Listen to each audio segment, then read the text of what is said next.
హనీమూన్‌కి ఎందుకు వెళ్తారో తెలుసా? హే! నీకు అది కూడా తెలీదా అనుకుంటున్నారా?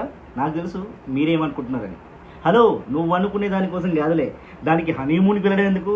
ఇంట్లో ఒక రూమ్ ఉంటే చాలు కదా! ఎప్పుడైనా ఆలోచించారా? ఏముంది ట్రిప్ ఎంజాయ్ చేయడానికి, మంచి మంచి లొకేషన్స్ చూడడానికి అంటావా? అవి తర్వాత కూడా వెళ్ళొచ్చు కదా! పెళ్లి తర్వాత ఎందుకు వెళ్తారు? మరి ఏంటో చెప్పు చావు అనే కదా నీ ఇంటెన్షన్. అసలు మ్యాటర్ ఏంటంటే ఈ రోజుల్లో smart phones, internet, social media ఇవన్నీ ఉన్నాయి కాబట్టి పెళ్లి ఫిక్స్ అవ్వగానే, ఎంగేజ్మెంట్ అయిపోగానే వాళ్ళతో మాట్లాడడం, చాటింగ్ చేయడం, మీటింగు, డేటింగు అన్నీ అయిపోతున్నాయి పెళ్ళికి ముందే, అంతేనా? కానీ ఒకప్పుడు ఇలా కాదు కదా! వాళ్ళు పెళ్లి చేసుకునే రోజునే మీట్ అయ్యేవాళ్ళు. మరి పెళ్ళయ్యాక ఒకరినొకరు తెలుసుకోవడం, అర్థం చేసుకోవడం కోసం ఈ హనీమూన్‌కి పంపేవాళ్ళనమాట. దీనివల్ల ఆ కపుల్స్ మధ్య ఫ్రెండ్‌షిప్, లవ్, ట్రస్ట్ పెరుగుతాయని భావించేవాళ్ళు. ఫస్ట్ యూరోప్‌లో స్టార్ట్ అయింది ఈ హనీమూన్ కల్చర్. తర్వాత ప్రపంచం అంతా పాకేసింది.